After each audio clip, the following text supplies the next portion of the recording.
ಶರೀರವನ್ನು ಯಾವುದೇ ಕಾರಣಕ್ಕಾಗಿ ಸೊಟ್ಟಂಪಟ್ಟ ಮಾಡೋದಕ್ಕೆ ಹೋಗಲೇಬಾರ್ದು. ಮೊದಲೇ ಅದು ಸೊಟ್ಟಂಪಟ್ಟ, ಇನ್ನಷ್ಟು ಸೊಟ್ಟಂಪಟ್ಟ. ಈ ಯೋಗಶಾಸ್ತ್ರದಲ್ಲಿ ಈ ಶರೀರವನ್ನು ನೆಟ್ಟಿಗಿಡ್ತಕ್ಕಂಥ ಉದ್ದೇಶ ಏನು ಅಂತ ಅನ್ನೋದನ್ನು ಸ್ವಾಮಿ ವಿವೇಕಾನಂದರು ಹೇಳ್ತಾರೆ. ಕುಂಡಲಿನಿ ಕುಂಡಲಿನಿ ಅಂತ ಹೇಳ್ತಕ್ಕಂಥ ಶಕ್ತಿ ಈ ಬೆನ್ನಮೂಳೆಯ ಕೆಳಗಡೆ ಇರತಕ್ಕಂಥ ಒಂದು ಆ ತುದಿಯಲ್ಲಿ ಸುಮ್ಮನೆ ಕೇಂದ್ರದಂತೆ, ಒಂದು ಕೇಂದ್ರ ಬಿಂದುವಿನಂತೆ ಇದೆ. ಆ ಕೇಂದ್ರ ಬಿಂದುವಿನಂತೆ ಇದ್ರೂ ಕೂಡ ಅದು ಸಿಂಧುವಿನಷ್ಟು ಅಗಾಧವಾದದ್ದು. ಅಂತ ಆ ಒಂದು ಶಕ್ತಿ, ಅದ್ಭುತವಾದ ಶಕ್ತಿ ಮೆಲ್ಲನೆ ಧ್ಯಾನದ ಮೂಲಕ ಮೇಲೆ ಏರಿ ಏರಿ ಏರಿ ಏರಿ ಏರಿ ಮೇಲೆ ಹೋಗ್ತಾ ಹೋಗ್ತಾ ಹೋಗ್ತಾ ಸಹಸ್ರಾರಕ್ಕೆ ಹೋಗಿ ತಲುಪಬೇಕಲ್ಲ, ಮಿಲನವಾಗಬೇಕಲ್ಲ ಅಲ್ಲಿ. ಅದಕ್ಕೆ ಇದು ನೆಟ್ಟಿಗಿದ್ದಷ್ಟು ಅನುಕೂಲ ಜಾಸ್ತಿ ಅಂತ. ಅದಕ್ಕೋಸ್ಕರ ಸಮಂ ಕಾಯ ಶಿರೋಗ್ರೀವಂ ಧಾರಯನ್ ಅಂತ ಶ್ರೀಕೃಷ್ಣ ಹೇಳಿ, ಅಚಲಂ ಸ್ಥಿರ, ಅಚಲಂ ಸ್ಥಿರ, ಸ್ಥಿರವಾಗಿಯೂ ಇರಬೇಕು, ಅಲುಗಾಡದೇ ಇರಬೇಕು. ಶರೀರವನ್ನು ಅಲುಗಾಡದೆ ಇಡಬೇಕು ಅಂತ ಅನ್ನೋ ಮಾತನ್ನ ದಿನ ನಾವು ಧ್ಯಾನ ಮಾಡ್ತಾ ತಿಳ್ಕೊಂಡಿದ್ದೇವೆ. ಯಾತಕ್ಕೋಸ್ಕರ ಅದು ಅಲುಗಾಡದೆ ಇರಬೇಕು ಅಂತಂದ್ರೆ, ಒಬ್ಬರು ಒಂದು ಒಳ್ಳೆ ಉದಾಹರಣೆ ಕೊಡ್ತಾರೆ. ಪಾತ್ರೆ, ಅದರೊಳಗೆ ತುಂಬ ನೀರು. ಪಾತ್ರೆ ಅಲುಗಾಡ್ತಾ ಇತ್ತು ಅಂತಂದ್ರೆ ಒಳಗಡೆ ಇರ್ತಕ್ಕಂಥ ನೀರು ಕೂಡ ಅಲುಗಾಡಿ ಒಳಗಡೆ ಇರ್ತಕ್ಕಂಥ ವಸ್ತು ಯಾವುದಾದಿದ್ರೆ ಅದು ಪ್ರತಿಫಲಿಸುವುದಿಲ್ಲ, ಸ್ಪಷ್ಟವಾಗಿ ಕಾಣುವುದಿಲ್ಲ ಅಂತ. ಆ ನೀರು ಶಾಂತವಾಗಬೇಕಾದ್ರೆ, ಅಲೆಗಳಿಂದ ಅದು ಮುಕ್ತವಾಗಬೇಕಾದ್ರೆ, ಸಮಸ್ಥಿತಿಗೆ ಬರಬೇಕಾದ್ರೆ ಪಾತ್ರವನ್ನು ಮೊದಲು ಸ್ಥಿರವಾಗಿಟ್ಟಿರಬೇಕು. ಪಾತ್ರವನ್ನು ಸ್ಥಿರವಾಗಿ ಇಟ್ಟರೂ ಕೂಡ ಆ ನೀರು ಅಲೆಗಳಿಂದ ಕೂಡಬಹುದು. ಅಲೆ ಹೇಗಿದ್ದು ಆಸೆಗಳು ಅಂತ ಹೇಳ್ತಕ್ಕಂಥವುಗಳು, ಆಶಾ ವಾಯು ಅಂತ ಹೇಳ್ತಕ್ಕಂಥದ್ದು ಬೀಸಿದಾಗ ಮತ್ತೆ ಅಲೆಗಳು. ಅದಕ್ಕೋಸ್ಕರ ಯಥಚಿತ್ತೇಂದ್ರಿಯ ಕ್ರಿಯಾ ಅಂತ ಅಲ್ಲಿ ಹೇಳಿ ಆಗಿದೆ. ಇಲ್ಲಿ ಅಚಲ ಸ್ಥಿರವಾಗಿ ಕುಳಿತುಕೊಳ್ಬೇಕು, ಆ ಮನಸ್ಸನ್ನು ಏಕಾಗ್ರಗೊಳಿಸುವುದಕ್ಕೋಸ್ಕರ. ಸ್ವಂ ನಾಸಿಕಾಗ್ರಂ ಸಂಪ್ರೇಕ್ಷ್ಯ, ತನ್ನ ನಾಸಿಕಾಗ್ರವನ್ನು ನೋಡುತ್ತಾ. ನಾಸಿಕಾಗ್ರ ಅಂತಂದ್ರೆ ಈ ಮೂಗಿನ ಕೆಳಗಡೆ ತುದಿಯೋ ಅಥವಾ ಭ್ರೂ ಮಧ್ಯವೋ, ಒಬ್ಬೊಬ್ಬರು ಒಂದೊಂದು ರೀತಿಯಲ್ಲಿ ಅರ್ಥವನ್ನು ಹೇಳ್ತಾ ಇದ್ದಾರೆ. ನಾಸಿಕ ಅಗ್ರ, ಅಗ್ರ ಅಂತಂದ್ರೆ ಮನೆ ಅಥವಾ ಮೊದಲು. ನಾಸಿಕದ ಅಗ್ರ ಇಲ್ಲಿಂದ ಪ್ರಾರಂಭ ಆಗ್ತದೋ ಇಲ್ಲಿಂದ ಪ್ರಾರಂಭ ಆಗ್ತದೋ? ನೀವು ಇಲ್ಲಿಂದ ಪ್ರಾರಂಭ ಆಗ್ತದೆ ಅಂತ ಹೇಳಿದ್ರೆ ಇಲ್ಲಿ, ಇಲ್ಲಿಂದ ಪ್ರಾರಂಭ ಆಗ್ತದೆ ಅಂತ ಹೇಳಿದ್ರೆ ಇಲ್ಲಿ. ಭ್ರೂಮಧ್ಯದಲ್ಲಿ ಪ್ರಾರಂಭವಾಗ್ತದೆ ಅಂತ ನೀವು ತಿಳಿದುಕೊಂಡ್ರಿ. ಅದರಿಂದ ನಾಸಿಕಾಗ್ರ ಎಲ್ಲಿ ಅಂತ ಹೇಳ್ತಕ್ಕಂಥದ್ದನ್ನು ಹೇಳೋದು ಬಹಳ ಕಷ್ಟ ಇದೆ ನೋಡಿ. ಆದರೆ ಈ ನಾಸಿಕಾಗ್ರದಲ್ಲಿ ಮನಸ್ಸನ್ನು ಇಡಬೇಕು ಅಂತ ಹೇಳ್ತಕ್ಕಂಥ ಮಾತನ್ನು ಯಾತ ಕೇಳ್ತಾ ಇದ್ದಾನೆ ಶ್ರೀಕೃಷ್ಣ ಅಂತ ಹೇಳಿದ್ರೆ, ಕಣ್ಣುಗಳನ್ನು ಸಂಪೂರ್ಣ ಮುಚ್ಚಿದ್ರೆ ಬಹಳ ಬೇಗ ನಿದ್ರೆ ಬರ್ತದೆ. ಕಣ್ಣುಗಳನ್ನು ತೆರೆದಿದ್ರೆ ಸುತ್ತಮುತ್ತ ಇರತಕ್ಕಂಥ ದೃಶ್ಯಾವಳಿಗಳೆಲ್ಲ ಕಂಡು ಮನಸ್ಸು ಏಕಾಗ್ರತೆಯನ್ನು ಕಳೆದುಕೊಳ್ತದೆ. ಆದ್ರಿಂದ ನಿಮೇಲಿತ, ಅರ್ಧ ನಿಮೇಲಿತ ದೃಷ್ಟಿ ಅದರಿಂದ ಇಟ್ಕೊಂಡಿರ್ಬೇಕು ಅಂತ. ಆದರೆ ಇಲ್ಲೊಂದು ಎಚ್ಚರಿಕೆಯ ಮಾತನ್ನು ನಾನು ಹೇಳಬೇಕಾಗತ್ತೆ. ಓಹೋ, ಮೂಗಿನ ತುದಿಯಲ್ಲಿ ಅಥವಾ ಭ್ರೂ ಮಧ್ಯದಲ್ಲಿ ಅಂತ ಶ್ರೀಕೃಷ್ಣ ಹೇಳಿದ್ದಾನೆ ಅಂತ ಇವತ್ತೇ ಶುರು ಮಾಡಿಬಿಡ್ತಾರೆ. ಅಲ್ಲಿ ಇಟ್ಬಿಟ್ರೆ ಸಾಕು, ದೃಷ್ಟಿ ಏಕಾಗ್ರತೆ ಬಂದ್ಬಿಡುತ್ತೆ ಅಂತ ಅಲ್ಲೇ ಇಟ್ಕೊಂಡು ಅದು ಸ್ವಲ್ಪ ನೋವಾಗ್ಬಿಡ್ತಾಗ, ಕಣ್ಣು ನೋವು ಇರ್ತದೆ, ಕಣ್ಣುಗಳು ಅಲ್ಲಿ ಬರ್ತದಲ್ಲ, ಆಗ ನೋವಾಗ್ತದೆ. ನೋವಾದ್ರೆ ಏನಂತೆ, ಈ ನೋವಿಗೆಲ್ಲ ಹೆದರಲೇಬಾರ್ದು ಅಂತ ನಮ್ಮ ಗುರುಗಳು ಹೇಳ್ಕೊಟ್ಟಿದ್ದಾರೆ ಅಂತ ಹೇಳಿ ಮತ್ತೆ ಬಲ ಉಪಯೋಗಿಸಿ ಟಕ್ ಅಂತ ಅಲ್ಲಿ ನರಮಂಡಲದಲ್ಲಿ ವ್ಯತ್ಯಾಸವಾಗಿ ಎಂದೆಂದಿಗೂ ವಾಸಿ ಆಗದೇ ಇರತಕ್ಕಂಥ ಒಂದು ಕಾಯಿಲೆಗೆ ಅವರು ಗುರಿಯಾಗಿಬಿಡ್ತಾರೆ. ಇಷ್ಟೇ ಅವರು ಮಾಡಿಕೊಳ್ಳುವಂಥದ್ದು ಉಪಕಾರ. ಆದ್ರಿಂದ ನಾಸಿಕಾಗ್ರದಲ್ಲಿ ದೃಷ್ಟಿಯನ್ನಿಟ್ಟು ಅಂತ ಹೇಳೋದಕ್ಕಿಂತ ನಾಸಿಕಾಗ್ರದಲ್ಲಿ ಮನಸ್ಸನ್ನಿಟ್ಟು ಕಣ್ಣುಗಳನ್ನು ಸುಮ್ಮನೆ ಮೆಲ್ಲ ಅಲ್ಲಿಟ್ಟು ಮೆಲ್ಲ ತನ್ನಷ್ಟಿಕೆ ಅಲ್ಲಿ ಬಂದು ಸೇರುವಂತೆ ಬಹಳ ಕಾಲಗಳ ಅಭ್ಯಾಸದಲ್ಲಿ ತೊಡಗಬೇಕಾಗುತ್ತದೆ. ನಾನವತ್ತು ಆ ಬ್ರಹ್ಮಚಾರಿಯೊಬ್ಬ ಕಾಲುಗಳನ್ನು ಸರಿಪಡಿಸ್ಕೊಳ್ಳೋದಕ್ಕೋಸ್ಕರ ಎಷ್ಟು ಕಷ್ಟಪಟ್ಟು ಪ್ರಯತ್ನ ಮಾಡಿದ ಅನ್ನೋದನ್ನು ವಿವರಿಸಿದ್ದೆ. ಅದೇ ರೀತಿಯಲ್ಲಿ ಈ ಎಲ್ಲವನ್ನು ಕೂಡ ಯಾವ ರೀತಿಯಲ್ಲಿ ಸಿದ್ಧಿಸಿಕೊಳ್ಳಬೇಕು, ಮೆಲ್ಲನೆ ಅದನ್ನು ಮುಂದೆ ನಾವು ನೋಡಲಿಕ್ಕಿದ್ದೇವೆ. ಶನೈ ರೂಪರಮತಿ ಶನೈ ರೂಪರಮೇದ್ ಬುದ್ಧ್ಯ ಧೃತಿ ಗೃಹೀತಯ ಆತ್ಮಸಂಸ್ಥಂ ಮನಕೃತ್ವ ನ ಕಿಂಚಿದಪಿ ಚಿಂತೆಯೇತ್. ಮೆಲ್ಲನೆ ಯಾರು ಮೆಲ್ಲ ಮೆಲ್ಲನೆ ಹೋಗ್ತಾ ಇರ್ತಾರೋ ಅವರು ಮಾತ್ರ ಬೇಗ ಬೇಗನೆ ಗುರಿಸಿ ಸೇರುವುದಕ್ಕೆ ಸಾಧ್ಯ. ಯಾರು ಬೇಗ ಬೇಗನೆ ಈ ಯೋಗದಲ್ಲಿ ಮುಂದುವರಿಯೋದಕ್ಕೆ ಪ್ರಯತ್ನ ಪಡುತ್ತಾರೆಯೋ ಅವರು ಒಂದು ದಿನ ಸೇರುವುದೇ ಇಲ್ಲ, ಯಾವತ್ತೂ ಸೇರುವುದೇ ಇಲ್ಲ. ಯಾಕೆಂತಂದರೆ ಅಪಾಯದ ಸನ್ನಿವೇಶಗಳು ಇದರಲ್ಲಿ ಜಾಸ್ತಿ. ಅದರಲ್ಲೂ ಕೂಡ ಸಾಮಾನ್ಯರಾದಂತಹ ಲೌಕಿಕರು ಯಾವುದೇ ಬಗೆಯ ಶಿಸ್ತುಬದ್ಧವಾದಂತಹ ಜೀವನವನ್ನು ಬಹಳ ಕಾಲ ನಡೆಸದೇ ಇರತಕ್ಕಂಥವರಂತೂ ಬಹಳ ಬಹಳ ಎಚ್ಚರಿಕೆಯನ್ನು ತೆಗೆದುಕೊಳ್ಬೇಕಾಗುತ್ತದೆ. ಆ ಬಳಿಕ ಇನ್ನೊಂದು ಶಬ್ದವನ್ನು ಹೇಳ್ತಾನೆ, ಪ್ರಶಾಂತಾತ್ಮ. ಆತ್ಮ ಅಂದರೆ ಮತ್ತೆ ಇಲ್ಲಿ ಮನಸ್ಸು ಅಂತ ಅರ್ಥ. ಯಥಚಿತ್ತೇಂದ್ರಿಯ ಕ್ರಿಯಾ ಇತ್ಯಾದಿ ಶಬ್ದಗಳಲ್ಲೇ ಅದೆಲ್ಲ ಬಂತು, ಆದರೂ ಮತ್ತೆ ಹೇಳ್ತಾ ಇದ್ದಾನೆ ಪ್ರಶಾಂತಾತ್ಮ. ಮನಸ್ಸನ್ನು ಮತ್ತೆ ಮತ್ತೆ ಶಾಂತಗೊಳಿಸುತ್ತಾ ಶಾಂತಗೊಳಿಸುತ್ತಾ ಮತ್ತೆ ಮತ್ತೆ ಶಾಂತಗೊಳಿಸುತ್ತಾ. ವಿಗತ ಭೀಹಿ, ಇನ್ನೊಂದು ಶಬ್ದ ಬಂತು ನೋಡಿ. ಭೀಹಿ ಅಂತಂದ್ರೆ ಭಯ, ವಿಗತ ಅಂದ್ರೆ ಇಲ್ಲ ಅಂತ ಅರ್ಥ. ಭಯರಹಿತನಾಗಿ ಅವನು ಯೋಗದಲ್ಲಿ ಕುಳಿತಿರಬೇಕು ಅಂತ. ಈ ಮಾತಿಗೆ ಏನು ಅರ್ಥ ಅಪ್ಪ? ಅವನು ಕುಳಿತುಕೊಳ್ಳೋದಲ್ಲಿ ಒಂದು ಗುಹೆಯೊಳಗೆ, ಅಲ್ಲೇನು ಭಯ? ಅಥವಾ ಮನೆಯ ಮೂಲೆಯಲ್ಲಿ, ಅಲ್ಲೇನು ಭಯ? ಎಲ್ಲ ಸೊಳ್ಳೆ ಪರದೆ ಹಾಕೊಂಡು ಅಚ್ಚುಕಟ್ಟಾಗಿ ಕುಳಿತಿರ್ತಾನೆ, ಇನ್ನೇನು ಭಯ? ಅತಿ ಎತ್ತರವೂ ಅಲ್ಲ ಅತಿ ಕೆಳಗೂ ಅಲ್ಲ, ಆ ಥರದ ಜಾಗದಲ್ಲಿ ಕೂತಾಯ್ತು, ಇನ್ನೇನು ಭಯ? ಇಲ್ಲೇ ಸ್ವಾರಸ್ಯ ಇರುವಂಥದ್ದು. ದೇವರು ದೇವರು ದೇವರು ಅಂತ ನೀವು ಯಾರನ್ನ ಕರಿತೀರೋ ಅವ್ರನ್ನ ನೀವೆಲ್ಲಾದರೂ ಮೊದಲು ಕಂಡು ಪರಿಚಯ ಉಂಟಾ? ಇದ್ದಕ್ಕಿದ್ದಂತೆ ಅವನೇನಾದರೂ ಬಂದು ದರ್ಶನ ಕೊಟ್ಟರೆ ನಿಮ್ಮ ಕತೆ ಏನಾಗಬೇಡ ಹೇಳಿ. ಯಾರೋ ಬಂದಪ್ಪ, ಯಾರೋ ಬಂದ.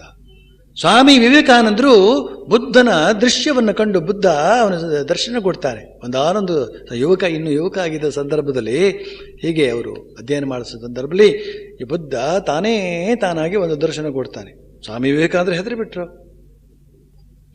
ಬುದ್ಧ ಅಲ್ಲಿಂದ ಕಣ್ಮರೆ ಆಗಬೇಕಾಯ್ತು. ಅಷ್ಟೇ ಅಲ್ಲ, ಶ್ರೀರಾಮಕೃಷ್ಣರು ಸ್ಪರ್ಶ ಮಾತ್ರದಿಂದಲೇ ಅವರಿಗೆ ದಿವ್ಯಜ್ಞಾನವನ್ನು ಕೊಟ್ಟಂತಹ ಸಂದರ್ಭದಲ್ಲಿ ಆ ನರೇಂದ್ರ ಏನು ಗಲಾಟೆ ಮಾಡಿಬಿಟ್ಟ ನೆನಪು ಮಾಡ್ಕೊಳ್ಳಿ. ಏನು ಹೇಳ್ದ ಅವನು? ನನಗೆ ತಂದೆ ತಾಯಿ ಇದ್ದಾರೆ, ಏನು ಮಾಡ್ತಾ ಇದ್ದೀರಿ ನೀವು ಅಂತ ಗಂಡು ಗಲಿ ಅಭೀಹಿ ಅಭೀಹಿ ಅಂತಿರ್ತಕ್ಕಂಥ ಮಂತ್ರವನ್ನು ಜಗತ್ತಿಗೆಲ್ಲ ಮುಂದೆ ಬೋಧಿಸಿದಂತಹ ವ್ಯಕ್ತಿ ಹಿಂದೆ ಶ್ರೀರಾಮಕೃಷ್ಣರು ತಮ್ಮ ಅಪಾರ ಕರುಣೆಯಿಂದ ದಿವ್ಯಾದ್ಭುತವಾದಂತಹ ಆಧ್ಯಾತ್ಮಿಕ ಅನುಭವಗಳನ್ನು ಮಾಡಿಸಿಕೊಡ್ತಾ ಇದ್ರು ಕೂಡ ಅದನ್ನು ಅನುಭವಿಸ್ತಾ ಇರುವಾಗ ತನ್ನಷ್ಟಕ್ಕೆ ಆನಂದ ಅಂತ ಹೇಳ್ತಕ್ಕಂಥದ್ದು ಸಹಜವಾಗಿಯೇ ಇರ್ತದೆ. ಆನಂದ ಅಲ್ಲದೆ ಮತ್ತೇನೂ ಅಲ್ಲ. ಅಂಥ ದಿವ್ಯಾದ್ಭುತವಾದ ಅನುಭವಗಳನ್ನು ಅವರೇ ಕರುಣೆಯಿಂದ ಮಾಡಿಕೊಡ್ತಾ ಇದ್ರು ಕೂಡ ಈ ಯುವಕ ಏನು ಹೇಳಿದ? ನನಗೆ ತಂದೆ ತಾಯಿಗಳಿದ್ದಾರೆ, ಏನು ಮಾಡ್ತಾ ಇದ್ದೀರಿ ನೀವು, ಬಿಟ್ಬಿಡಿ ನನ್ನ ಅಂತ.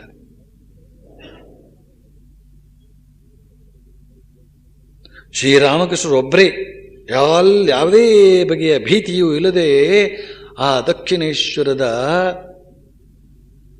ಕಾಡಿನಲ್ಲಿ ಆ ಮಧ್ಯ ಮಧ್ಯ ಹೃದಯರಾಮ ಬಂದು ಕಲ್ಲು ಎಸೆದು ಬೇರೆ ಬೇರೆ ರೀತಿಯಲ್ಲಿ ಸದ್ದುಗಳನ್ನೆಲ್ಲ ಮಾಡಿ ಹೆದರಿಸಿದರೂ ಕೂಡ ಯಾವುದೇ ಬಗೆಯ ಹೆದರಿಕೆಯೂ ಕೂಡ ಇಲ್ಲದೇನೆ ಅವರು ನಿರ್ಭೀತರಾಗಿ ಧ್ಯಾನ ಮಾಡಿದಂತಹ ಉದಾಹರಣೆ ಅಲ್ಲಿ ಮಾತ್ರ ನಾವು ಕಾಣ್ತೀವಿ. ಆದರೆ ಇಲ್ಲಿ ಶ್ರೀಕೃಷ್ಣ ಹೇಳ್ತಾ ಇದ್ದಾನೆ, ಮೊದಲೇ ನಿಮ್ಮ ಮನಸ್ಸಿಗೆ ಎಚ್ಚರಿಕೆಯನ್ನು ಕೊಡಬೇಕು. ಅವನು ನಿಮ್ಮ ಸ್ವಂತ ಪರಮಾತ್ಮ, ಸ್ವಂತ ಆತ್ಮ, ಒಳಗಡೆ ಇರ್ತಕ್ಕಂಥ ಆತ್ಮ ಜ್ಯೋತಿ, ಅದ್ಭುತವಾದಂತಹ ಜ್ಯೋತಿ, ಈ ಸೂರ್ಯ ಚಂದ್ರರಿಗೂ ಮಿಗಿಲಾದಂತಹ ಜ್ಯೋತಿ, ಆ ಪರಂಜ್ಯೋತಿ. ಅದರ ದರ್ಶನ ಮಾಡುವಾಗ ಇಂತಹ ಜ್ಯೋತಿಯನ್ನು ನಾನು ಈ ಮೊದಲು ನೋಡಲೇ ಇಲ್ವಲ್ಲ, ಎಂತಹ ಜ್ಯೋತಿ, ಏನೋ ಭೂತ ಪ್ರೇತಗಳ ಚೇಷ್ಟೆಯೇ ಇರಬೇಕು ಅಂತ ಅನ್ನೋ ರೀತಿಯಲ್ಲಿ ಭಯ ತಾಳಬಾರದು ಅಂತನ್ನುವ ರೀತಿಯಲ್ಲಿ ಮೊದಲೇ ಮನಸ್ಸಿಗೆ ಎಚ್ಚರಿಕೆಯನ್ನು ಕೊಡಬೇಕಾಗ್ತದೆ. ಅದಕ್ಕೋಸ್ಕರ ಅವನು ಹೇಳ್ತಾನೆ ವಿಗತ ಭೀ. ಇಲ್ಲದ್ರೆ ಆ ಭಯ ಯಾತಕ್ಕೆ? ಭಯ ಇರಬಾರ್ದು ಅಂತ ಹೇಳ್ತಕ್ಕಂಥ ಮಾತನ್ನು ಅವನು ಯಾತಕ್ಕೆ ಹೇಳಬೇಕಾಗಿತ್ತು? ಆ ಬಳಿಕ ಇನ್ನೊಂದು ಮಾತನಾಡ್ತಾನೆ, ಬ್ರಹ್ಮಚಾರಿ ವ್ರತೇ ಸ್ಥಿತ. ಬ್ರಹ್ಮಚರ್ಯ ವ್ರತದಲ್ಲಿ ನೆಲೆಗೊಂಡಿರಬೇಕಾಗುತ್ತದೆ ಯೋಗಿಯಾದವನು ಅಂತ. ಇದು ನೋಡಿ ಇನ್ನೊಂದು ಅದ್ಭುತ. ಶ್ರೀರಾಮಕೃಷ್ಣ ಕಾಮನಿ ಕಾಂಚನ ತ್ಯಾಗ ಕಾಂಚನ ತ್ಯಾಗ ಅಂತ ಹೇಳ್ತಕ್ಕಂಥ ಮಾತನ್ನು ಆ ರೀತಿಯಲ್ಲಿ ಹೇಳಿದರು. ಇಲ್ಲಿ ಶ್ರೀಕೃಷ್ಣ ಹೇಳ್ತಾನೆ ಬ್ರಹ್ಮಚಾರಿ ವ್ರತೇ ಸ್ಥಿತ. ಯೋಗದ ಕಾಲದಲ್ಲಿ, ಯೋಗ ಸಾಧನೆಯ ಕಾಲದಲ್ಲಿ ಇದು ಅತ್ಯಂತ ಅವಶ್ಯಕ. ಸಿದ್ಧಿ ಆದ ಮೇಲೆ ನೀವೇನಾದರೂ ಸಂಸಾರ ಜೀವನ ನಡೆಸಬೇಕು ಅಂತ ಅಪೇಕ್ಷೆ ಪಟ್ಟರೂ ಕೂಡ ಸಂಸಾರ ಜೀವನ ನಡೆಸಬಹುದು, ಅದರಿಂದ ಏನು ಅಪಾಯ ಇಲ್ಲ ಅಂತ ಹೇಳ್ತಕ್ಕಂಥ ಮಾತನ್ನು ಶ್ರೀರಾಮಕೃಷ್ಣ ಕೂಡ ಹೇಳಿದ್ದಾರೆ. ಆದರೆ ಅಂತಹ ಒಂದು ಅದ್ಭುತವಾದಂಥ ಆನಂದ ದೊರೆತ ಮೇಲೆ ಮತ್ತೆ ಮದುವೆ ಆಗಿ ಆ ಬಗೆಯ ಲೌಕಿಕ ಸುಖವನ್ನು ಅನುಭವಿಸಬೇಕು ಅಂತ ಹೇಳ್ತಕ್ಕಂಥ ಇಚ್ಛೆಯೇ ಆಗುವುದಿಲ್ಲ ಅಂತ ಕೂಡ ಹೇಳಿದ್ದಾರೆ.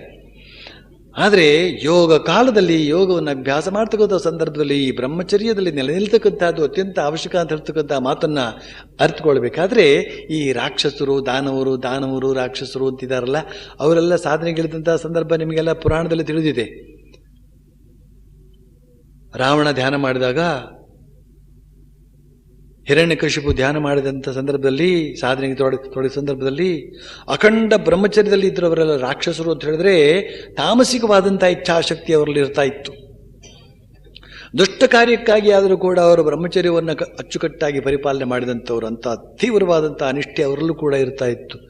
ತಾಮಸಿಕವಾದಂಥ ಅನಿಷ್ಠೆ, ಅದು ಕೂಡ ಸಾಮಾನ್ಯವಾದಂಥ ಅನಿಷ್ಠೆ ಅಲ್ಲ ಅಂತ ಶ್ರೀರಾಮಕೃಷ್ಣ ಕೂಡ ಹೇಳಿದ್ದಾರೆ. ಎಷ್ಟೋ ಸರ್ತಿ ದೇವರನ್ನು ಸಾಕ್ಷಾತ್ಕರಿಸಿಕೊಳ್ಳೋದಕ್ಕೆ ನಾವು ಆ ತಾಮಸಿಕ ಭಕ್ತಿಯನ್ನು ಕೂಡ ಅಳವಡಿಸಿಕೊಳ್ಳಬಹುದು ಅಂತನೋ ಸೂಚನೆಯನ್ನು ಕೂಡ ಕೊಟ್ಟಿದ್ದಾರೆ.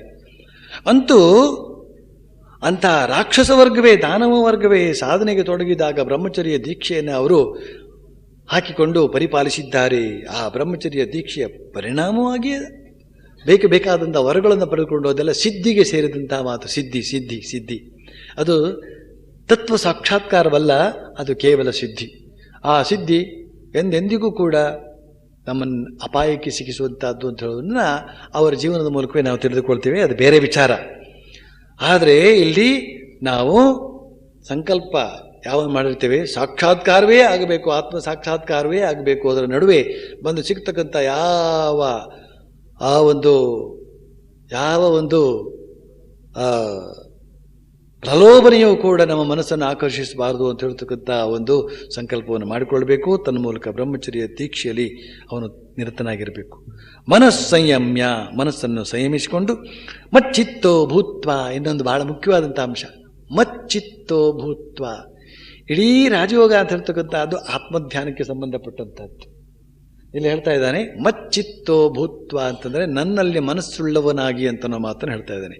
ಇದ್ದಕ್ಕಿದ್ದಂತೆ ಭಕ್ತಿಯ ಮಾತನ್ನು ಅಲ್ಲಿ ತಂದು ಬಿಡ್ತಾನೆ. ನನ್ನಲ್ಲಿ ಮನಸ್ಸುಳ್ಳವನಾಗಿರು ಅಂತ ಹೇಳಿದ್ರೆ ಭಕ್ತಿ ಅಲ್ಲದೆ ಮತ್ತಿನ್ನೇನು. ಇಲ್ಲಿ ಆಚಾರ್ಯರೆಲ್ಲ ಅರ್ಥ ಕೊಡೋದಕ್ಕೆ ಪ್ರಯತ್ನಿಸ್ತಾರೆ. ಮತ್ ಅಂತಂದ್ರೆ ಇಲ್ಲೇ ಇದ್ದೇನೆ ನಾನು, ನನ್ನಲ್ಲಿ ಗಮನವಿಟ್ಟು ಅಂತ ಅರ್ಥ. ಹಾಗೆ ಅರ್ಥ ಮಾಡ್ಕೊಳ್ಬೇಕು ಅಂತ. ಯಾಕೆಂತಂದ್ರೆ ಇಡೀ ಆತ್ಮದ ಕುರಿತಾಗಿ, ಇಡೀ ಅಧ್ಯಾಯವೇ ಆತ್ಮದ ಕುರಿತಾಗಿ ಮಾತನಾಡ್ತಾ ಇದ್ದಕ್ಕಿದ್ದಂತೆ, ಆದರೆ ಅದನ್ನೂ ಹೇಳ್ತಾನೆ, ಇದನ್ನೂ ಹೇಳ್ತಾನೆ. ಅದನ್ನು ಒಟ್ಟಿಗೆ ನಾವು ಹೀಗೂ ಅರ್ಥ ಮಾಡ್ಕೊಳ್ಬಹುದು. ಏನು ಅಂತ ಹೇಳಿದ್ರೆ, ಅವನು ಪರಮಾತ್ಮ, ನಾವು ಜೀವಾತ್ಮ. ಅಲ್ಲಿಂದ ಪರಮ ತೆಗೀರಿ, ಇಲ್ಲಿಂದ ಜೀವ ತೆಗೀರಿ, ಏನು ಉಳಿಯಿತು? ಆತ್ಮವೇ ಉಳಿಯಿತು. ಅದರಿಂದ ಮಚ್ಚಿತ್ತೋ ಭವ ಅಂತ ಹೇಳಿದ್ರೆ ಅದೇ ಆತ್ಮದಲ್ಲಿಯೇ ಮನಸ್ಸುಳ್ಳವನಾಗಿ ಮತ್ಪರಹ ಇತಿ ಮತ್ವ ಯುಕ್ತ ಆಸೀತ. ಮತ್ಪರಹ ಇತಿ ಮತ್ವ, ಇದು ಬಹಳ ಮುಖ್ಯವಾದಂಥ ಅಂಶ ಅಂತ ಹೇಳ್ತಕ್ಕಂಥದ್ದನ್ನು ನೀವು ಅರ್ಥ ಮಾಡಿಕೊಂಡು ಗೊತ್ತಾಗುತ್ತೆ. ಸ್ವಲ್ಪ ಅರ್ಥ ವಿವರಿಸೋದಕ್ಕೆ ಪ್ರಯತ್ನ ಪಡ್ತೇನೆ. ಮತ್ ಅಂದರೆ ನನ್ನನ್ನು, ಪರಹ ಅಂದರೆ ಅತ್ಯಂತ ಶ್ರೇಷ್ಠ, ಇತಿ ಎಂದು, ಮತ್ವ ತಿಳಿದು, ನನ್ನನ್ನೇ ಅತ್ಯಂತ ಶ್ರೇಷ್ಠ ಅಂತ ತಿಳಿದು ಯೋಗದಲ್ಲಿ ನೆಲೆ ನಿಲ್ಲು, ಧ್ಯಾನ ಮಾಡು. ಯೋಗಿಗಳಿಗೆ ಪರಮಾತ್ಮನೇ ಅಥವಾ ಅವರವರ ಆತ್ಮವೇ ಅತ್ಯಂತ ಶ್ರೇಷ್ಠ, ಅದಕ್ಕಿಂತ ಶ್ರೇಷ್ಠವಾದದ್ದು ಯಾವುದೂ ಇಲ್ಲ. ಭೋಗಿಗಳಿಗೆ ಈ ಪ್ರಪಂಚಕ್ಕಿಂತ ಶ್ರೇಷ್ಠವಾದದ್ದು ಇನ್ಯಾವುದೂ ಇಲ್ಲ. ಅದಕ್ಕೋಸ್ಕರ ಶ್ರೀರಾಮಕೃಷ್ಣ ಒಂದು ತಮಾಷೆ ಮಾಡ್ತಾರೆ, ಬಹಳ ಸ್ವಾರಸ್ಯಕರವಾದ ತಮಾಷೆ. ನೀವು ಪ್ರಾಪಂಚಿಕರು ಇದ್ದಿರಲ್ಲ, ನಿಜಕ್ಕೂ ನೀವು ಬಹಳ ದೊಡ್ಡವರು, ಯಾಕೆಂದರೆ ನಿಮ್ಮ ತ್ಯಾಗ ಬಹಳ ದೊಡ್ಡದು. ನಾವು ಆ ದೇವರಿಗೋಸ್ಕರ ಇಂಥ ಜಗತ್ತನ್ನು ತ್ಯಾಗ ಮಾಡಿಬಿಟ್ಟು ಈ ಜಗತ್ತನ್ನು, ಆದರೆ ನೀವು ಈ ಜಗತ್ತಿಗೋಸ್ಕರ ದೇವರನ್ನೇ ತ್ಯಾಗ ಮಾಡಿಬಿಟ್ಟಿದ್ದೀರಿ. ಆದ್ದರಿಂದ ಅಂಥ ಅನಂತ ಮಹಿಮಾವಂತನನ್ನು ತ್ಯಾಗ ಮಾಡಿದಂಥ ನೀವು ಶ್ರೇಷ್ಠರಲ್ಲದೆ ಇನ್ಯಾರು ಅಂತ ಸುಮ್ಮನೆ ಸ್ವಾರಸ್ಯವಾಗಿ ಹೇಳ್ತಾರೆ, ತಮಾಷೆ ಮಾಡಿಕೊಂಡು.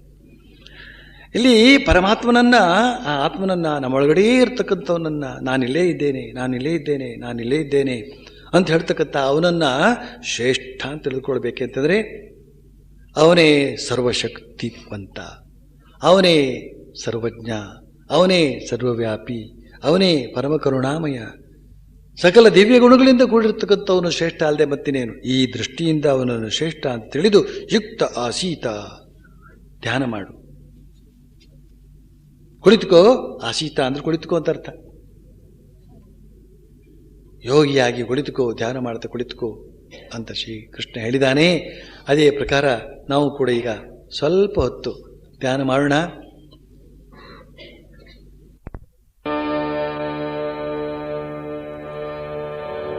ಯುಂಜನ್ನೇವಂ ಸದಾತ್ಮಾನಂ ಯೋಗಿ ನಿಯತಮಾನಸಃ ಶಾಂತಿಂ ನಿರ್ವಾಣ ಪರಮಾಂ ಮತ್ಸಂಸ್ಥಾಂ ಅಧಿಗಚ್ಚತಿ.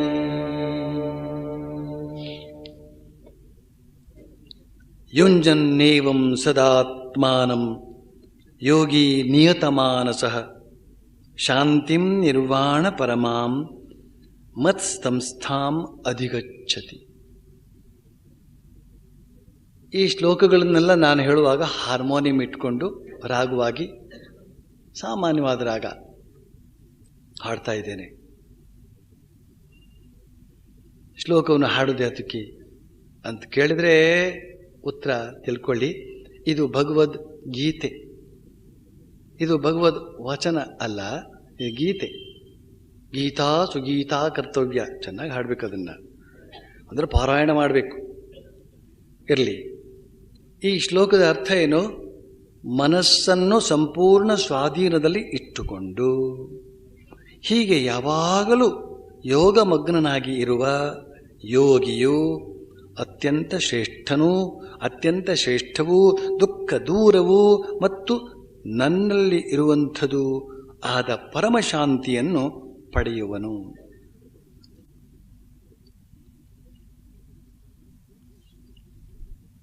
ಆತ್ಮ ಸಾಕ್ಷಾತ್ಕಾರ ಮಾಡಿಕೊಂಡ್ರೆ, ಪರಮಾತ್ಮ ಸಾಕ್ಷಾತ್ಕಾರ ಮಾಡಿಕೊಂಡ್ರೆ ಏನಾಗ್ತದೆ ಅಂತ. ಲೌಕಿಕವಾದ ಯಾವುದೇ ಅನುಕೂಲಗಳು ಅದರಿಂದ ದೊರೆಯದೆ ಹೋಗಬಹುದು. ಮಾತ್ರ ಅಲ್ಲ, ಲೌಕಿಕವಾದ ಅನುಭವಗಳನ್ನು ಅಥವಾ ಲೌಕಿಕವಾದಂಥ ಅವಶ್ಯಕತೆಗಳನ್ನು ಬಿಟ್ಟ ಮೇಲೆಯೇ ಈ ಅಲೌಕಿಕವಾದವುಗಳು ಸಿಗುವಂಥದ್ದು. ಆದರೂ ಕೂಡ ಈ ಆತ್ಮ ಸಾಕ್ಷಾತ್ಕಾರ ಅಥವಾ ಪರಮಾತ್ಮ ಸಾಕ್ಷಾತ್ಕಾರ ಇದನ್ನು ಮಾಡಿಕೊಂಡಾಗ ಮನುಷ್ಯನಿಗೆ ಏನು ಸಿಗ್ತದೆ? ಶ್ರೀಮಾತೆ ಶಾರದಾ ದೇವಿಯವರು ಹೇಳಿದಂಥ ಮಾತನಲ್ಲಿ ನೆನಪು ಮಾಡಿಕೊಳ್ಬೇಕು. ದೇವರು ಸಾಕ್ಷಾತ್ಕಾರ ಮಾಡಿಕೊಂಡ್ರೆ ಏನು ದೊರೆಯುತ್ತೆ ಅಂತ ತಿಳ್ಕೊಂಡ್ರಿ? 2 ಕೊಂಬು ಬೆಳೆಯುತ್ತಾ ಅವನಿಗೆ ನಿತ್ಯ ಅನಿತ್ಯ ವಸ್ತು ವಿವೇಕ, ಯಾವುದು ಒಳ್ಳೆಯದು ಯಾವುದು ಕೆಟ್ಟದ್ದು ಅಂತ ಹೇಳ್ತಕ್ಕಂಥ ಪರಿಜ್ಞಾನ ಉಂಟಾಗುತ್ತೆ. ಅತ್ಯಂತ ಅದ್ಭುತವಾದಂಥ ಕೊಡುಗೆ ಅದು, ಆಧ್ಯಾತ್ಮಿಕ ಜೀವನದ ಕೊಡುಗೆ. ಇಲ್ಲಿ ಶ್ರೀಕೃಷ್ಣ ಏನು ಹೇಳ್ತಾ ಇದ್ದಾನೆ? ಪರಮಶಾಂತಿಯನ್ನು ಪಡೆಯುವನು.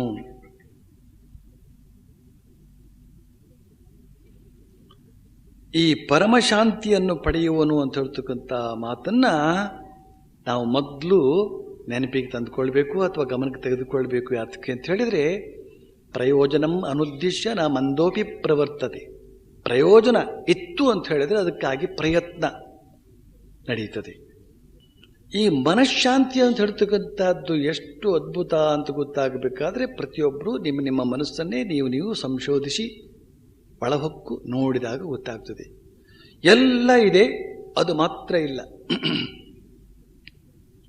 ಅದಕ್ಕೋಸ್ಕರವೇ ನಾನೊಂದು ಹಾಡನ್ನು ಬರೆದಿದ್ದೇನೆ. ಪ್ರಿಯ ಮನುಜ ನಿನಗೆ ಗುಟ್ಟೊಂದ ಪೇಳ್ವೆ, ಕಿವಿಗೊಟ್ಟು ಕೇಳು ಅದನು. ಜನ ಸತ್ಯ ತಿಳಿದರೂ ತಪ್ಪಿ ನಡೆವರಲ ಚೋದ್ಯವಲ್ಲವೇನು. ಏನದು ಚೋದ್ಯ? ಏನದು ಸತ್ಯ?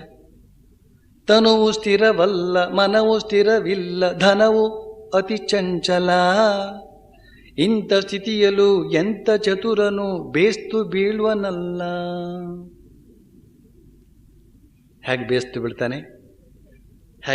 ಬೀಳ್ತಾನೆ?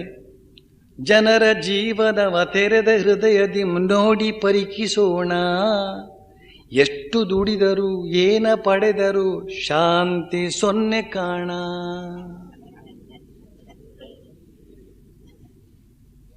ಆದ್ರಿಂದ ಏನು ಮಾಡಬೇಕು?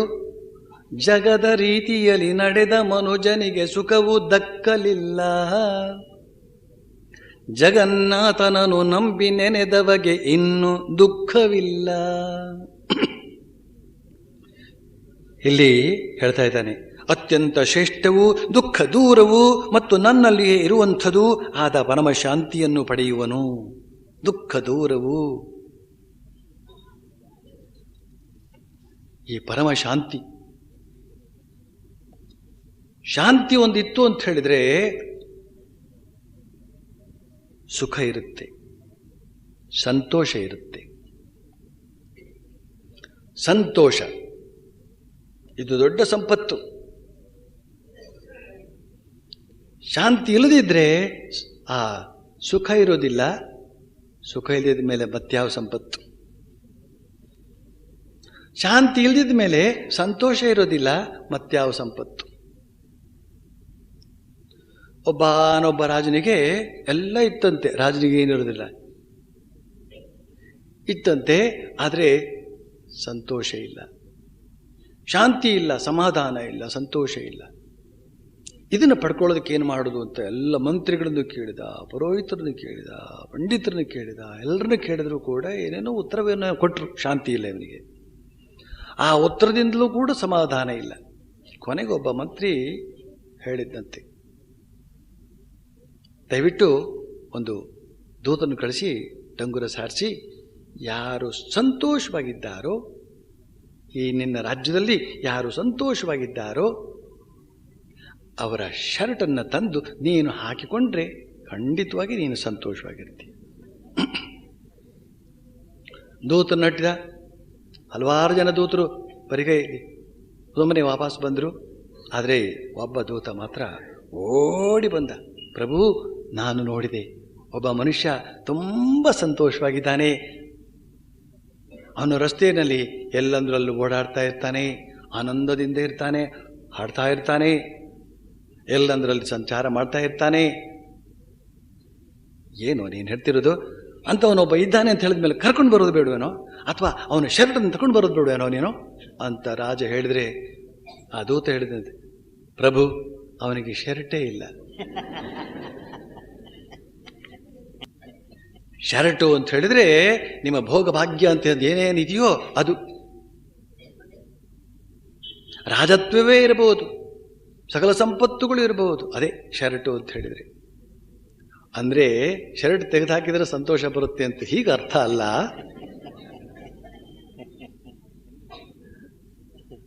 ಈ ಸಂತೋಷಕ್ಕೆ ಇವ್ಯಾವೂ ಬೇಕಿಲ್ಲ ಅಂತ ತಾತ್ಪರ್ಯ. ಶರ್ಟ್ ಹಾಕ್ಕೊಳ್ಳಿ, ಆದರೆ ಅದ್ರ ಕಡೆಗೆ ನಾವು ಗಮನವಿಡ್ತಕ್ಕಂಥದ್ದಲ್ಲ. ಎಲ್ಲ ವಸ್ತುಗಳನ್ನು ಕೂಡ ಇಟ್ಕೊಳ್ಳಿ. ಈ ಶಾರೀರಿಕ ಜೀವನ ಅಂತ ಹೇಳ್ತಕ್ಕಂಥದ್ದು ಶರೀರ ಯಾತ್ರಾ ಪಿಚತೇನ ಪ್ರಸಿದ್ಧೇದ ಅಕರ್ಮಣ. ಶರೀರ ಯಾತ್ರೆ ಅಂತ ಹೇಳ್ತಕ್ಕಂಥದ್ದನ್ನು ಶ್ರೀಕೃಷ್ಣ ಕೂಡ ಒಪ್ಪಿಕೊಂಡಿದ್ದಾನೆ. ಶರೀರ ಯಾತ್ರೆ ಅಂತ ಹೇಳಿದ್ರೆ ಹುಟ್ಟುವಿನಿಂದ ಸಾಯುವವರೆಗೆ ಬದುಕಿರುವಂತಹದ್ದು. ಅದಕ್ಕಾಗಿ ಮಾಡೋಣ, ಆದರೆ ಅದನ್ನೇ ಪ್ರಧಾನವಾಗಿ ತೆಗೆದುಕೊಳ್ಳೋದಲ್ಲ. ಅದೇನಾದರೂ ಹೋಯಿತು ಅಂತ ಹೇಳಿದ್ರೆ ಪ್ರಾಣವೇ ಹೋಯಿತು ಅಂತ ಹೇಳ್ತಕ್ಕಂಥ ದೃಷ್ಟಿಯಿಂದ ದುಃಖ ಪಡ್ತಕ್ಕಂಥದ್ದಲ್ಲ. ಇದೆಲ್ಲ ವಿವೇಚನೆಯಿಂದ ತಿಳ್ಕೊಳ್ತಕ್ಕಂಥದ್ದಾಯಿತು ಅಂತ ಹೇಳಿದ್ರೆ ಯೋಗದಿಂದ ಅವನಿಗೆ ಪ್ರಾಪ್ತವಾಗತಕ್ಕಂಥದ್ದು ಯಾವುದು? ಅತ್ಯಂತ ಸಹಜವಾಗಿ ಅವನಲ್ಲಿ ಶಾಂತಿ ಅಂತ ಹೇಳ್ತಕ್ಕಂಥದ್ದು ನೆಲೆಗೊಳ್ಳುತ್ತದೆ.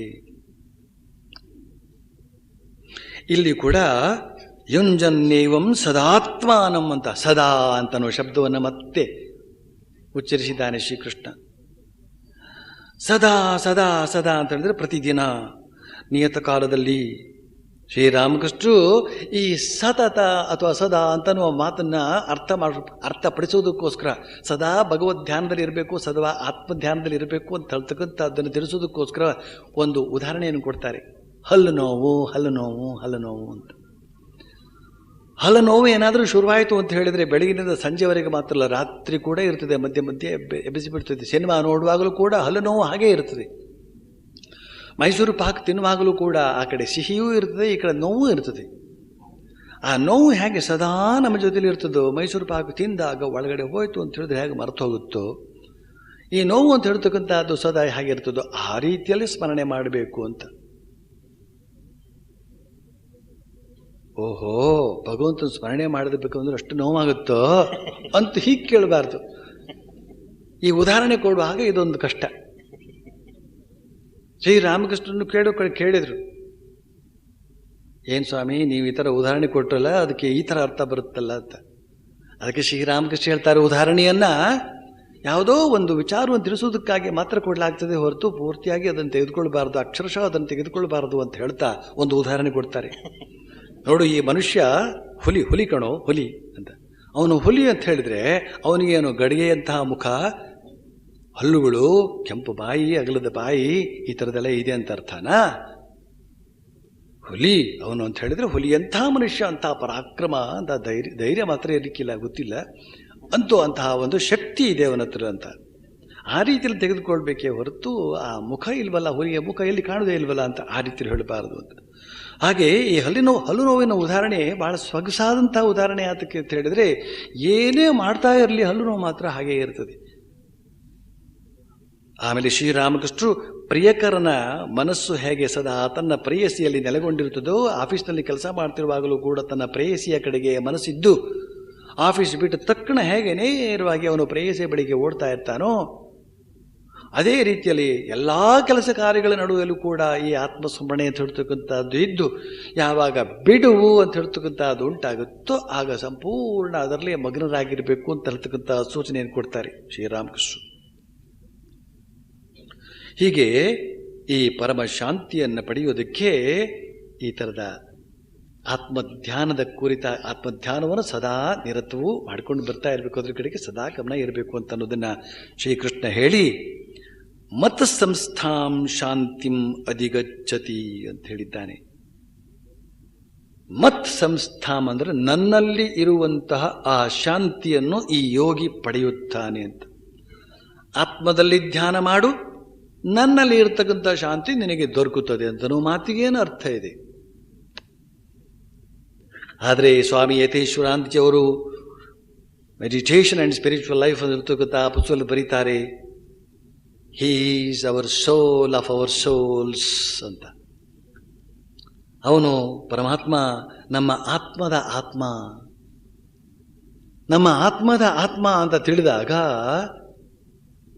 ಆತ್ಮದ ಮೇಲೆ ಧ್ಯಾನ ಮಾಡುವುದು ಅಂತ ಹೇಳಿದ್ರೆ, ಅಂತರಂಗದಲ್ಲಿ ಇರ್ತಕ್ಕಂಥ ಆತ್ಮದ ಮೇಲೆ ಧ್ಯಾನ ಮಾಡುವುದು ಅಂತ ಹೇಳಿದ್ರೆ ಅವನ ಮೇಲೆ ಧ್ಯಾನ ಮಾಡುವುದು ಅಂತಲೇ ಅರ್ಥ.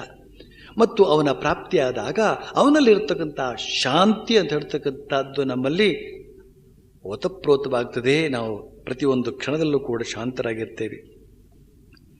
ಶ್ರೀಕೃಷ್ಣ ಈ ಒಂದು ಮಾತನ್ನು ಹೇಳಿ ಪುನಃ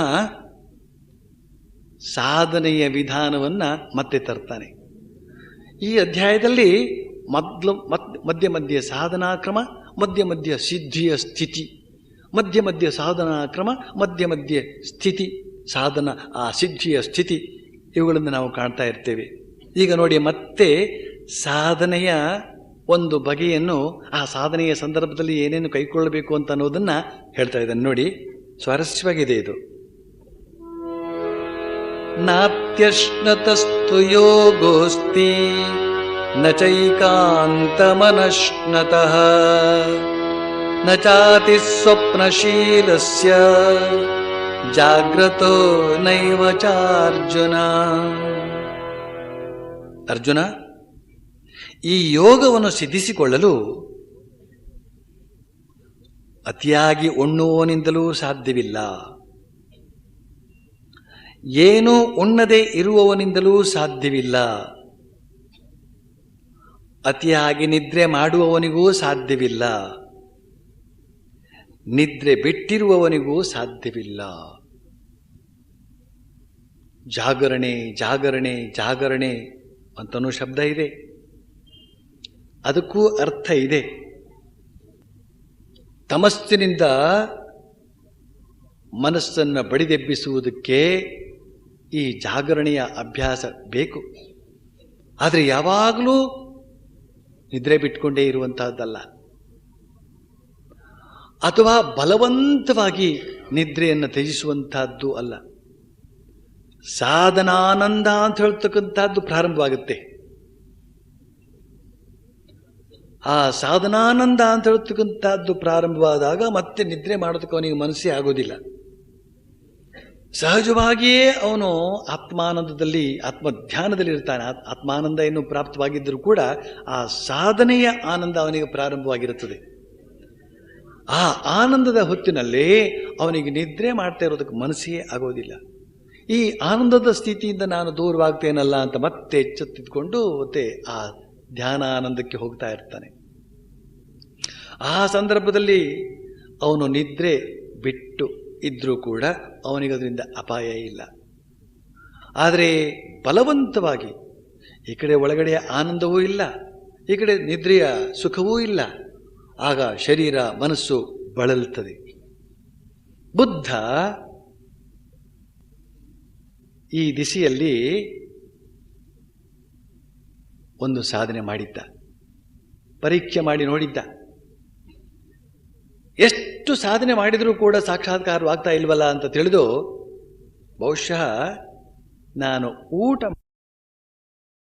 ಈ ಕಡೆ ಒಳಗಡೆಯ ಆನಂದವೂ ಇಲ್ಲ, ಈ ಕಡೆ ನಿದ್ರೆಯ ಸುಖವೂ ಇಲ್ಲ, ಆಗ ಶರೀರ ಮನಸ್ಸು ಬಳಲುತ್ತದೆ. ಬುದ್ಧ ಈ ದಿಸೆಯಲ್ಲಿ ಒಂದು ಸಾಧನೆ ಮಾಡಿದ್ದ, ಪರೀಕ್ಷೆ ಮಾಡಿ ನೋಡಿದ್ದ.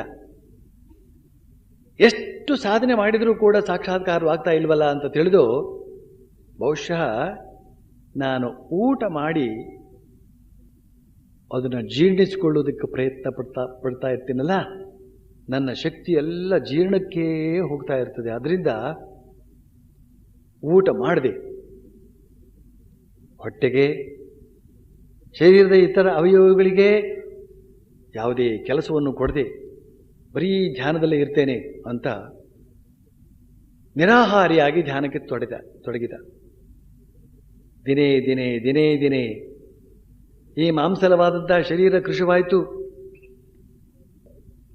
ಮೆದುಳಿಗೆ ಯಾವ ಒಂದು ಪುಷ್ಟಿಯೂ ಇಲ್ಲದೆ ದುರ್ಬಲವಾಯಿತು.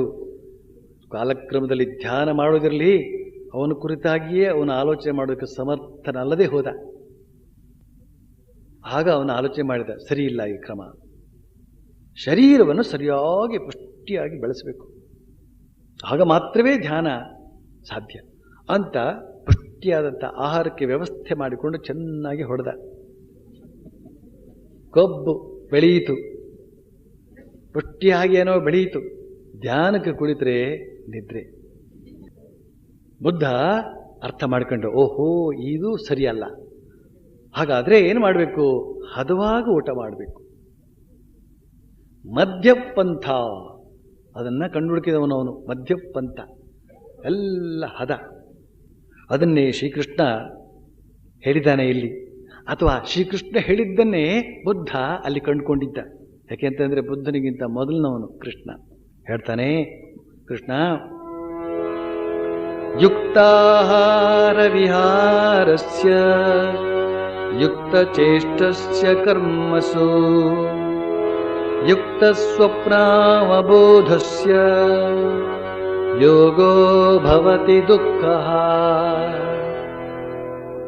ಅಂದರೆ ಆಹಾರ ವಿಹಾರಗಳಲ್ಲಿ ಯುಕ್ತನಾಗಿರಬೇಕು ಅಂದರೆ ಹದ. ಕೆಲಸ ಕಾರ್ಯಗಳ ವಿಷಯದಲ್ಲಿ ಯುಕ್ತನಾಗಿರಬೇಕು ಅಂದರೆ ಹದ. ನಿದ್ರೆ ಎಚ್ಚರಗಳ ವಿಷಯದಲ್ಲಿ ಯುಕ್ತನಾಗಿರಬೇಕು ಅಂದರೆ ಹದ. ಇಂಥವರಿಗೆ ಯೋಗವು ದುಃಖ ನಾಶಕವಾಗುತ್ತದೆ. ಯೋಗಾಭ್ಯಾಸ ಅಂತ ಹೇಳ್ತಕ್ಕಂಥದ್ದು ಬಹಳ ದುಃಖಕರವಾದದ್ದು. ಶಾರೀರಿಕ ದುಃಖ, ಮಾನಸಿಕ ದುಃಖ. ಧ್ಯಾನಕ್ಕೆ ತೊಡಗಿದಾಗ, ಯೋಗಾಭ್ಯಾಸಕ್ಕೆ ತೊಡಗಿದಾಗ ಎಷ್ಟು ಕಷ್ಟ ಇದೆ ಅಂತ ನೀವು ತೊಡಗಿದರೆ ಮೇಲೆ ಮಾತ್ರ ಗೊತ್ತಾಗುತ್ತದೆ. ಆಧ್ಯಾತ್ಮಿಕ ಸಮಸ್ಯೆಗಳು ಅಂತ ಯಾರಿಗೆ ಬರುತ್ತೆ ಗೊತ್ತೇನು? 1-2-3 ವರ್ಷ ಸಾಧನೆ ಮಾಡಬೇಕು. ಸ್ವಾಮಿ ಬ್ರಹ್ಮಾನಂದರ ಬಳಿಗೆ ಅಷ್ಟರ ಕಡೆಗೆ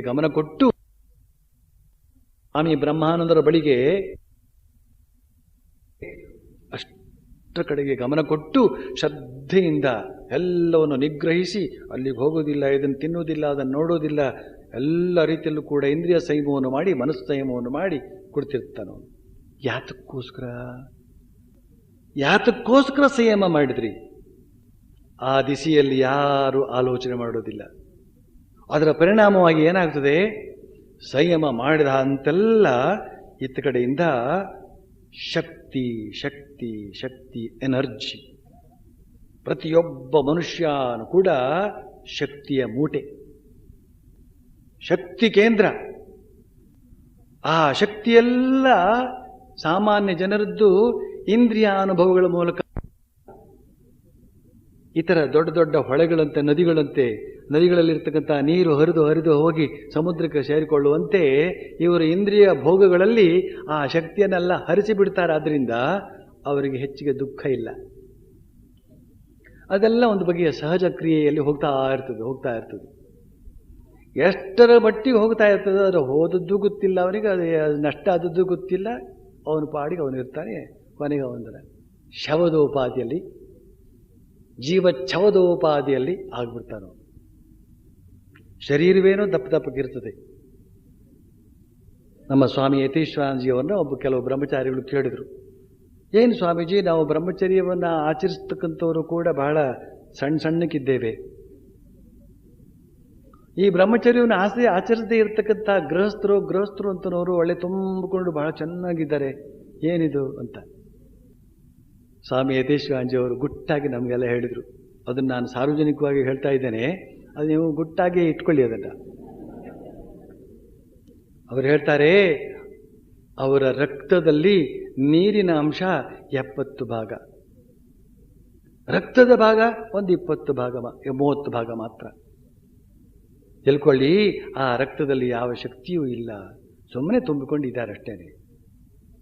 ಆ ಬಗೆಯ ರಕ್ತ ಅಲ್ಲ, ಸ್ವಲ್ಪ ಗಟ್ಟಿ ರಕ್ತ ಅಂತ ಹೇಳ್ತಕ್ಕಂಥದ್ದು ಈ ಧಮನಿಗಳಲ್ಲಿ ಹರಿತಾ ಇರಬೇಕು. ಅದಕ್ಕೋಸ್ಕರ ಸ್ವಾಮಿ ವಿವೇಕಾನಂದರು ಹೇಳಿದರು, ಫುಟ್ಬಾಲ್ ಆಡಿ. ಭಗವದ್ಗೀತೆಯನ್ನು ಅರ್ಥ ಮಾಡಿಕೊಳ್ಬೇಕಾದ್ರೆ ಮೊದಲು ನೀವು ಫುಟ್ಬಾಲ್ ಆಡಿ. ಫುಟ್ಬಾಲ್ ಆಡಬೇಕಾದ್ರೆ ಅದು ಭಾಳ ಬ್ರಿಸ್ಕ್ ಗೇಮ್, ಅದು ಓಡಾಡಬೇಕು, ಅಷ್ಟು ಶಕ್ತಿ ಬೇಕು ಅದಕ್ಕೆ.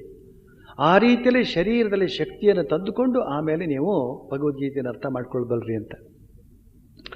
ಯಾತಕ್ಕೋಸ್ಕರ ಈ ಮಾತನ್ನು ಹೇಳಿದೆ ಅಂತ ಹೇಳಿದರೆ, ನಮ್ಮ ಶರೀರದಲ್ಲಿ ಮನಸ್ಸಿನಲ್ಲಿ ಅಪರಿಮಿತವಾದಂತಹ ಮೂಲಭೂತ ಶಕ್ತಿ ಇದೆ, ಆದ್ಯಾಶಕ್ತಿ.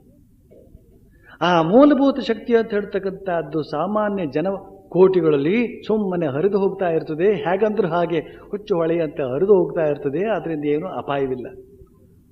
ಒಂದು 25 ವರ್ಷ 30 ವರ್ಷದ ಯುವಕರನ್ನು ನೀವು ಮಾತನಾಡಿಸಿ ನೋಡಿ, ಏನು ಅವ್ರ ಹತ್ರ ಸುಮ್ಮನೆ ಮಾತಾಡೋಕ್ಕೆ ಸಾಧ್ಯವಾ? ಏನು ಜಬರ್ದಸ್ತಿ, ಏನು ಜೋರು. ಒಂದು ಮದುವೆ ಮಾಡಿ 2 ವರ್ಷದ ನಂತರ ಅವ್ರ ಹತ್ರಕ್ಕೆ ಹೋಗಿ ಮಾತಾಡಿ, ಬಹಳ ಸಹಜವಾಗಿರ್ತಾರೆ ಅವರು. ಆ ಶರೀರ ಶಕ್ತಿ ಅಂತ ಹೇಳ್ತಕ್ಕಂಥದ್ದು ಅವರ ಕೌಟುಂಬಿಕ ಕಾರ್ಯದಲ್ಲಿ ಹಂಚಿ ಹೋಗಿ ಅವರು ಒಂಥರ ಸಹಜ ಸ್ಥಿತಿ. ಆ ರೀತಿಯಲ್ಲಿ ಶಕ್ತಿ ಅಂತ ಹೇಳ್ತಕ್ಕಂಥದ್ದು ತುಂಬಿಕೊಳ್ತದೆ ನೀವು ಸಂಯಮವನ್ನು ಅಭ್ಯಾಸ ಮಾಡಿದಾಗ. ಸಂಯಮವನ್ನು ಅಭ್ಯಾಸ ಮಾಡಿದಾಗ ಉಂಟಾದಂತಹ ಶಕ್ತಿಯನ್ನು ಎತ್ತ ಕಡೆಗೆ ಹರಿಸಬೇಕು ಅಂತನ್ನೋದನ್ನು ಮೊದಲೇ ತಿಳಿದುಕೊಳ್ಬೇಕು. ಆತ್ಮನ್ನೇವ ಅವತಿಷ್ಠತೆ ಯದಾ ವಿನಿಯತಂ ಚಿತ್ತಂ ಆತ್ಮನಿ ಏವ ಅವತಿಷ್ಠತೆ. ಆತ್ಮದಲ್ಲಿ ಅದನ್ನು ನೆಲೆಗೊಳಿಸು. ನಿನ್ನ ಒಳಗಡೆಯೇ ಇರತಕ್ಕಂಥ ಆತ್ಮದ ಕಡೆಗೆ ಆ ಎಲ್ಲ ಶಕ್ತಿಯನ್ನು, ಸಂಗ್ರಹಿಸಿದಂತಹ ಶಕ್ತಿಯನ್ನು, ಆತ್ಮ ಸಂಯಮ ಮಾಡಿದಾಗ ಉಂಟಾದಂತಹ ಶಕ್ತಿಯನ್ನೆಲ್ಲವನ್ನು ಕೂಡ ಆತ್ಮದ ಕಡೆಗೆ ಹರಿಸು. ಆಮೇಲೆ ನಿಸ್ಪೃಹನಾಗಿರು, ಸರ್ವಕಾಮಗಳಿಂದಲೂ ನಿಸ್ಪೃಹನಾಗಿರು. ಇಂಥವನು ಅತ್ಯಂತ ಶ್ರೇಷ್ಠ ಯೋಗಿ ಅಂತ ಅನಿಸ್ಕೊಳ್ತಾನೆ ಅಂತ ಹೇಳಿ ಬಳಿಕ ಇನ್ನೊಂದು ಮಾತನ್ನು ಹೇಳ್ತಾನೆ. ಯಥಾ ದೀಪೋ ನಿವಾತಸ್ಥೋ ನೇಂಗತೆ ಸೋಪಮಾ ಸ್ಮೃತ ಯೋಗಿನೋ ಯತ ಚಿತ್ತಸ್ಯ ಯುಂಜತೋ ಯೋಗಮಾತ್ಮನಃ.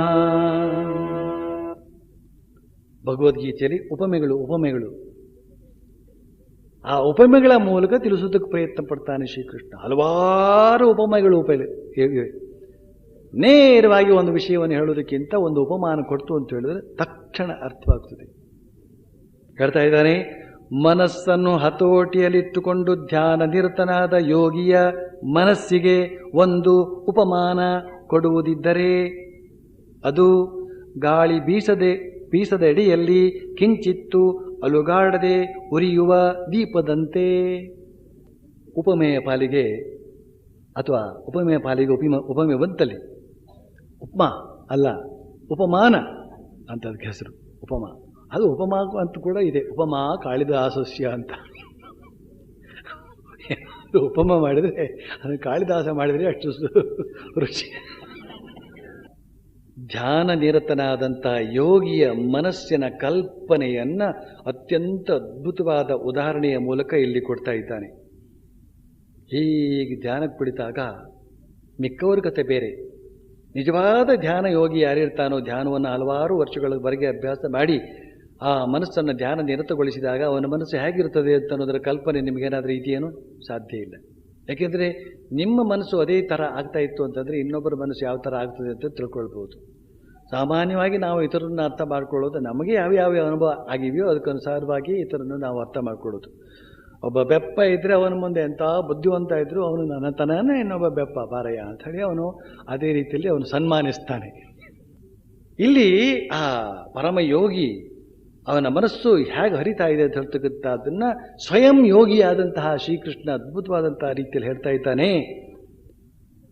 ಗಾಳಿ ಬೀಸದೇ ಇರುವಂತಹ ಒಂದು ಕೋಣೆಯನ್ನು ಕಲ್ಪಿಸಿಕೊಳ್ಳಿ, ಅಲ್ಲಿ ಒಂದು ದೀಪ ಉರಿಯತಕ್ಕಂಥದ್ದನ್ನು ಕಲ್ಪಿಸುವುದೇ ಅದಕ್ಕೆ ಒಂದು ಗಾಳಿ ಇಲ್ಲದಿರ್ತಕ್ಕಂತಹ ಕೋಣೆಯಲ್ಲಿ ಒಂದು ದೀಪವನ್ನು ಉರಿಸ್ತಾ ಅದನ್ನು ನೋಡಿ ಅದು ಹೇಗಿರ್ತದೆ.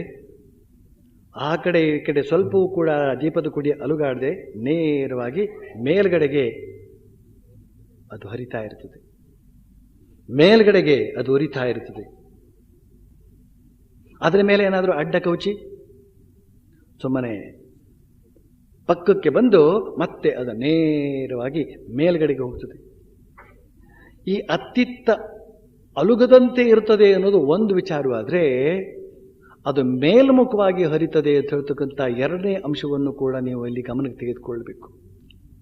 ಯೋಗಿಯ ಮನಸ್ಸು ಅತ್ತಿತ್ತ ಅಲುಗುವುದಿಲ್ಲ, ಮಾತ್ರ ಅಲ್ಲ ಊರ್ಧ್ವಗಾಮಿಯಾಗಿರುತ್ತದೆ. ಸಾಮಾನ್ಯರ ಮನಸ್ಸು ಹೇಗಿರುತ್ತದೆ? ಅಧೋಗಾಮಿ. ಹೃದಯದಿಂದ ಕೆಳಮುಖವಾಗಿ ನಾಭಿ ಕಮಲ, ಆಮೇಲೆ ಕೆಳಗಡೆ ಮಣಿಪೂರ ಚಕ್ರ, ಆಮೇಲೆ ಅದಕ್ಕಿಂತ ಕೆಳಗಡೆ ಏನಿದೆ? ಯಾವ ಚಕ್ರ ಇದೆಯಪ್ಪ ಅಲ್ಲಿ? ಸ್ವಾಧಿಷ್ಠಾನ ಇದೆ. ಆಮೇಲೆ ಅದಕ್ಕಿಂತ ಕೆಳಗಡೆ ಏನಿದೆ? ಮೂಲಾಧಾರ ಇದೆ. ಆ ಮೂರು ಚಕ್ರಗಳ ಕಡೆಯಲ್ಲಿಯೇ ಈ ಮನಸ್ಸಿನ ಸಂಚಾರ ಕೆಳಮುಖವಾಗಿ ಹರಿತಾ ಇರ್ತದೆ. ಆದ್ರಿಂದಲೇನೇ ಮನುಷ್ಯ ಊಟ, ಆಹಾರ, ನಿದ್ರಾ, ಭಯ, ಮೈಥುನ ಆದಿ ಕಾರ್ಯದಲ್ಲಿ ನಿರತನಾಗಿದ್ದಾನೆ. ಮನಸ್ಸು ಅಲ್ಲೇ ಇರೋದ್ರಿಂದ ಅವನು ಆ ಕಾರ್ಯದಲ್ಲಿ ತೊಡಗಿದ್ದಾನೆ, ಅವನ ದೋಷ ಏನೂ ಇಲ್ಲ. ಆದರೆ ಯೋಗಿಯ ಮನಸ್ಸು ಈ ಹೃದಯದಲ್ಲಿ ಇರತಕ್ಕಂಥ ಅನಾಹತ ಚಕ್ರದಿಂದ ಮೇಲುಗಡೆಗೆ ಹರಿಕ್ಕೆ ಶುರುವಾಗ್ತದೆ. ಊರ್ಧ್ವಗಾಮಿ. ಊರ್ಧ್ವಗಾಮಿ ಅಂತಂದರೆ ಮೇಲ್ಮುಖ ಅಂತಂದರೆ ಸಹಸ್ರಾರದ ಕಡೆಗೆ. ಅದು ಕೊನೆಗೆ ಹೋಗಿ ಅಲ್ಲಿ ಹೋಗಿ ಸೇರ್ತಕ್ಕಂಥದ್ದು, ಐಕ್ಯ ಆಗತಕ್ಕಂಥದ್ದು, ಅದನ್ನು ಈಗ ತತ್ಕಾಲಕ್ಕೆ ಬಿಟ್ಬಿಡೋಣ. ಆದರೆ ಯೋಗ ಮಾಡ್ತಾ ಇರ್ತಕ್ಕಂಥ ಯೋಗಿಯ ಮನಸ್ಸು ಹೇಗಿರ್ತದೆ? ಆ ನಿರ್ವಾತ ಪ್ರದೇಶದಲ್ಲಿ ಉರಿತಕ್ಕಂತಹ ದೀಪದ ಕುಡಿಯಂತೆ ಊರ್ಧ್ವಗಾಮಿಯಾಗಿ ಹರಿತಾ ಇರ್ತದೆ ಅಂತ ಅದ್ಭುತವಾದ ಕಲ್ಪನೆ ಅದು. ಅತ್ತಿತ್ತ ಅಲುಗದೆ ಇರುವಂತಹದ್ದು ಒಂದು ವಿಚಾರವಾದರೆ, ಮೇಲ್ಮುಖವಾಗಿಯೇ ಸದಾ ಹರಿತಾ ಇರತಕ್ಕಂಥದ್ದು ಇದು ಇನ್ನೊಂದು ವಿಚಾರ. ಈ ದೀಪದಿಂದ ನಾವು ಅರ್ಥಕೊಳ್ಬೇಕಾದಂಥದ್ದು. ಅದಕ್ಕೋಸ್ಕರ ಇವತ್ತು ಎಷ್ಟೋ ಜನ ಯೋಗಾಭ್ಯಾಸ ಮಾಡ್ತಕ್ಕಂಥವ್ರು ಏನು ಮಾಡ್ತಾರೆ ಅಂತ, ಗಾಳಿಲಿರ್ತಕ್ಕಂಥ ಕೋಣೆಯಲ್ಲಿ ಆ ಬಗೆಯ ದೀಪವನ್ನು ಉರಿಸುತ್ತಾ ಅದನ್ನೇ ನೋಡ್ತಾ ಇರ್ತಾರೆ. ಸೆಕೆ ಆಗ್ತದೆ, ಆದ್ದರಿಂದ ಈಗ ಬಲ್ಬ್ ಬಿಟ್ಬಿಟ್ಟು ಕಿಟಕಿ ಬಾಲ್ ತೆಗೆದುಬಿಡ್ತಾರೆ. ಎಷ್ಟು ಗಾಳಿ ಬೀಸಿದ್ರು ಕೂಡ ಅದೇನು ಅಲ್ಗಾಡೋದಿಲ್ಲ. ಆದರೆ ಈ ದೀಪದ ಕುಡಿಯನ್ನು ನೋಡುವುದಲ್ಲ, ಈ ದೀಪದ ಕುಡಿಯನ್ನು ನೋಡ್ತಾ ಕೂತ್ಕೊಳ್ಳೋದಕ್ಕೋಸ್ಕರ ಈ ಉದಾಹರಣೆ ಕೊಟ್ಟದ್ದಲ್ಲ. ಆ ದೀಪದ ಕುಡಿಯನ್ನು ನೋಡಿ ಏನು ಪ್ರಯೋಜನ ಆಗ್ತದೆ? ಕಣ್ಣಿಗೊಂದಷ್ಟು ಶ್ರಮ ಆಗ್ತದೆ. ಇಲ್ಲಿ ಮನಸ್ಸು ಅಂತ ಹೇಳ್ತಕ್ಕಂಥದ್ದು ಜಾಗೃತವಾಗಬೇಕು ಮೊದಲನೇದಾಗಿ. ಇಲ್ಲಿವರೆಗೆ ಭಗವದ್ಗೀತೆಯಲ್ಲಿ ಈ ಒಂದು ಧ್ಯಾನ ಯೋಗದಲ್ಲಿ ಎಷ್ಟೆಷ್ಟು ಅಂಶಗಳನ್ನೆಲ್ಲ ಕೇಳಿದ್ರಲ್ಲ, ಅವುಗಳನ್ನೆಲ್ಲ ಪಾಲಿಸ್ತಾ ಪಾಲಿಸ್ತಾ ಪಾಲಿಸ್ತಾ ಏನಾಗುತ್ತೆ ಗೊತ್ತೇನೋ?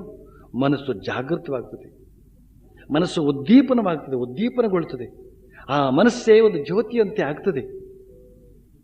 ಹಾಗೆ ಜ್ಯೋತಿಯದಾದಂತಹ ಮನಸ್ಸು ಮತ್ತೆ ಅಲುಗಾಡದಂತೆ ಅವನು ಈ ಆಸೆ ಆಕಾಂಕ್ಷೆಗಳು ಅಂತ ಹೇಳ್ತಕ್ಕಂಥವುಗಳದಕ್ಕೋಸ್ಕರ ನಿಸ್ಪೃಹ ಅಂತನೋ ಶಬ್ದವನ್ನು ಅಲ್ಲೇ ಮೊದಲೇ ಹಾಕಿದ್ದಾನವನು.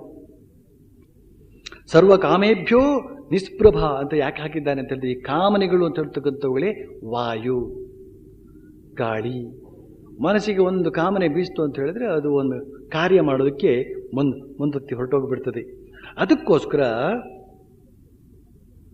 ಈ ಮನಸ್ಸನ್ನೇ ಜ್ಯೋತಿಯಾಗಿ ಮಾಡಿಕೊಂಡು ಅದನ್ನು ಮೇಲ್ಗಡೆಗೆ ಹರಿಸಬೇಕು ಅಂತ, ಅದನ್ನು ಭಾವನೆಯಿಂದ, ಈ ತಪಸ್ಸಿನಿಂದ, ಈ ಶಿಸ್ತುಬದ್ಧವಾದಂಥ ಜೀವನದಿಂದ ಅಂಥ ಮನಸ್ಸೊಂದನ್ನು ನಾವು ತಯಾರು ಮಾಡಿಕೊಳ್ಬೇಕು. ಸ್ವಾಮೀಜಿ ಧ್ಯಾನ ಮಾಡೋದು ಹೇಗೆ ಅಂತ ಒಬ್ಬ ಇಂಜಿನಿಯರು ನನ್ನ ಕೇಳಿದ್ರು. ನಾನು ಆ ಇಂಜಿನಿಯರಿಗೆ ಹೇಳಿದೆ, ನನಗೊಂದು ದೊಡ್ಡ ಕಟ್ಟಡ ಕಟ್ಟಬೇಕಾಗಿದೆ, ಅದನ್ನು ಕಟ್ಟೋದು ಹೇಗೆ ನನಗೆ ಹೇಳ್ಕೊಡ್ತೀರಾ ಅಂತ. ಹೇಳ್ಕೊಡ್ಬೋದು ಸ್ವಾಮೀಜಿ, ಆದರೆ ಅಷ್ಟು ಸುಲಭದಲ್ಲಿ ಆಗೋದಿಲ್ಲ. ಅದಕ್ಕೆ ಅಂತ ಹೇಳಿದ್ರೆ ಲೆಕ್ಕಾಚಾರಗಳೆಲ್ಲ ಇವೆ ಅದಕ್ಕೆ. ಆಮೇಲೆ ನಾನು ಅವ್ರಿಗೆ ಹೇಳಿದೆ, ಹಾಗಾದರೆ ನೀವು ಆ ಇಂಜಿನಿಯರ್ ಆಗಿ ಒಂದು ಕಟ್ಟಡ ಕಟ್ಟುವುದಕ್ಕೆ, ಇಂಜಿನಿಯರ್ ಆಗಿ ನಿರ್ಮಾಣಗೊಳ್ಳುವುದಕ್ಕೆ ಎಷ್ಟು ವರ್ಷ ತೆಗೆದುಕೊಳ್ತು ಹೇಳಿ? 4 ವರ್ಷ ಸ್ವಾಮೀಜಿ ಅಂತ ಹೇಳಿದೆ. ಅಲ್ಲ ಅಂದೆ ನಾನು. ಇಲ್ಲ ಸ್ವಾಮೀಜಿ, PUC ಆದಮೇಲೆ 4 ವರ್ಷ ಇಂಜಿನಿಯರಿಂಗ್ ಕೋರ್ಸು. ಅದು ಸರಿ, PUC ಆದದ್ದು ಹೇಗೆ ನೀವು? ಅದು ಸರಿ, 1ನೇ ಕ್ಲಾಸಿಗೆ ಬರ್ದೇನೆ ನೀವು PUCಗೆ ಬರೋಕ್ಕಾಗ್ತಾ ಇತ್ತಾ? 1ನೇ ಕ್ಲಾಸು ಆ 1ನೇ ಕ್ಲಾಸಿನಿಂದ ಈ ಇಂಜಿನಿಯರಿಂಗ್ ಮುಗಿಯುವವರೆಗೆ ಎಷ್ಟು ವರ್ಷ ಆಯಿತು ಲೆಕ್ಕ ಹಾಕಿ ಅಂತ ಕೇಳಿದೆವ್ರಿ. 16 ವರ್ಷ ಆಯಿತು. 4 ವರ್ಷ ಕಡಿಮೆ ಆಯ್ತಾ? 10 ವರ್ಷ, 2 ವರ್ಷ, 10 ವರ್ಷಕ್ಕೆ SSLC, 2 ವರ್ಷಕ್ಕೆ PUC, 4 ವರ್ಷಕ್ಕೆ 10 ವರ್ಷಕ್ಕೆ ಅವರಿಗೆ 20 ವಯಸ್ಸಾದ್ರೆ ನಮಗೇನು ಪ್ರಯೋಜನ? ಓದಿದ್ದು ಎಷ್ಟನೇ ವಯಸ್ಸಿನಿಂದ ಅಂತ ಲೆಕ್ಕ. 5ನೇ ಕ್ಲಾಸಿನಿಂದ ಓದಿದ್ದವನು ಅಲ್ಲ, 1ನೇ ಕ್ಲಾಸಿನಿಂದ ಓದಿದ್ದು 5ನೇ ವಯಸ್ಸಿಗೆ ಅವನು ಬಂದಿರ್ತಾನೆ. ಬೇರೆ ಲೆಕ್ಕ ಹೇಳ್ಬಿಟ್ರಲ್ಲ ನೀವು, ಬೇರೆ ಲೆಕ್ಕ. ಕೇವಲ ಓದಿದ್ದು 1ನೇ ಕ್ಲಾಸಿನಿಂದ. ಆದ್ದರಿಂದ ಈ ಯೋಗ will have to begin from the beginning. ಯಾವ ಒಂದು ಹೆಜ್ಜೆಯನ್ನು ಕೂಡ ನೀವು ಬಿಟ್ಟು 2ನೇ ಹೆಜ್ಜೆಗೆ ಹೋಗಲಾರಿರಿ. ಒಂದು ವೇಳೆ ಉತ್ಸಾಹದಿಂದ ಹೋದರೂ ಕೂಡ ಮತ್ತೆ ನೆನಪು ಮಾಡ್ತದೆ, ನೀನು ಆ ಹೆಜ್ಜೆ ಯಾಕೆ ಮುಟ್ಟಿಲ್ಲ, ಹೋಗು, ಅದನ್ನು ಮುಟ್ಟಿಬಿಟ್ಟು ಮತ್ತೆ ಬಾ. ಆ ರೀತಿಯಲ್ಲಿ ಅದು ಮಾಡಿಸಿಯೇ ಸಿದ್ಧ. ಆದ್ದರಿಂದ ಇವತ್ತು ಈ ಒಂದು ಸಪ್ತಾಹದಲ್ಲಿ ಯಾರ್ಯಾರು ಮುಮುಕ್ಷುಗಳು ನೀವು ಇದ್ದೀರೋ, ಎಷ್ಟೋ ಎಚ್ಚರಿಕೆಯ ಮಾತುಗಳನ್ನು ನೀವು ಕೇಳ್ತಾ ಇದ್ದೀರಿ, ಬಹಳ ಅಮೂಲ್ಯವಾದಂಥ ವಿಚಾರಗಳನ್ನು ಕೇಳ್ತಾ ಇದ್ದೀರಿ. ಹುಚ್ಚಾಗಿ ಧ್ಯಾನವನ್ನು ಯಾರು ಮಾಡೋದಕ್ಕೆ ಸಾಧ್ಯವಿಲ್ಲ. There is no short cut in spiritual life. 3 ದಿನಕ್ಕೆ ಸಮಾಧಿ, 7 ದಿನಕ್ಕೆ ಸಮಾಧಿ, ಹಾಗಿಲ್ಲ. ಅದಕ್ಕೆ ಕೊಡುವಷ್ಟು ಮೌಲ್ಯವನ್ನು ಕೊಟ್ಟೇ ಆಗಬೇಕು. ಭಕ್ತಿಯೋಗದಲ್ಲೂ ಕೂಡ ಹಾಗೆ. ಭಕ್ತಿ ಮೀರಾಬಾಯಿ ಹೇಳಿದ್ದು, ನನ್ನನ್ನು ಶ್ರೀಕೃಷ್ಣನಿಗೆ ಮಾರಿಕೊಂಡೆ, ನನ್ನನ್ನು ಸಂಪೂರ್ಣವಾಗಿ ಕೊಟ್ಟೆ, ಅವನನ್ನು ಪಡೆದುಕೊಂಡೆ ಅಂತ. ಈ ರೀತಿಯಲ್ಲಿ ಸಂಪೂರ್ಣವಾದಂತಹ ಒಂದು ಪ್ರಯತ್ನ ನಮ್ಮಲ್ಲಿ ನಡೀಬೇಕಾಗ್ತದೆ. ಅದಕ್ಕೆ ಬೇಕಾದಂತಹ ಅತ್ಯಂತ ಬೆಲೆ ಬಾಳ್ತಕ್ಕಂಥ ಅಮೂಲ್ಯವಾದಂತಹ ಸಲಹೆ ಸೂಚನೆಗಳನ್ನು ಶ್ರೀಕೃಷ್ಣ ಕೊಟ್ಟಿದ್ದಾನೆ. ಈಗ ಮುಂದುವರಿಸ್ತಾನೆ. ಎಷ್ಟು ಚೆನ್ನಾಗಿದೆ ಇದು ನೋಡಿ. ಯತ್ರೋ ಪರಮತೆ ಚಿತ್ತಂ ನಿರುದ್ಧಂ ಯೋಗ ಸೇವಯಾ ಯತ್ರ ಚೈವಾತ್ಮನಾತ್ಮಾನಂ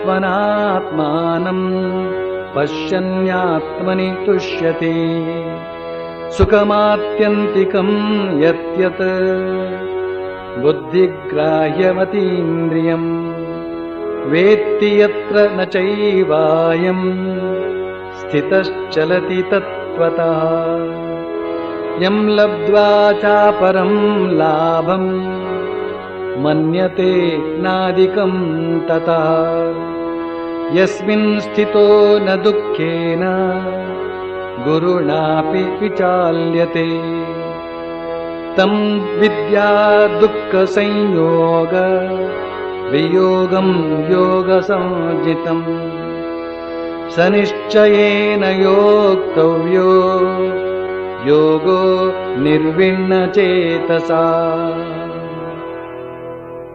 ಇಷ್ಟು ಶ್ಲೋಕಗಳನ್ನು ನಾವೀಗ ಒಟ್ಟಿಗೆ ಅರ್ಥ ಮಾಡಿಕೊಳ್ಬೇಕಾಗಿದೆ. ಒಂದನೇ ಮಾತು ಹೀಗೆ: ಯಾವಾಗ ಯತ್ರ ಯತ್ರ ಯದಾ ಯತ್ರ ಎತ್ತರ ಎತ್ತರ ಆದರೆ ಏನಪ್ಪ ಭಾಳ ಎತ್ತರದ ವಿಷಯಗಳನ್ನ ಹೇಳ್ತಾ ಇದ್ದಾರೆ ಅಂತ ಕನ್ನಡದಲ್ಲಿ. ಎತ್ತರ ಅಂದರೆ ಭಾಳ ಎತ್ತರ ಅಂತ ಅದಲ್ಲ. ಎತ್ತರ ಅಂದರೆ ಎಲ್ಲೆಲ್ಲಿ ಯಾವಾಗ ಅಂತ. ಯಾವಾಗ ಚಿತ್ತವು ಧ್ಯಾನಾಭ್ಯಾಸದಿಂದ ನಿರೋಧಿಸಲ್ಪಟ್ಟು ಶಾಂತವಾಗುವುದೋ,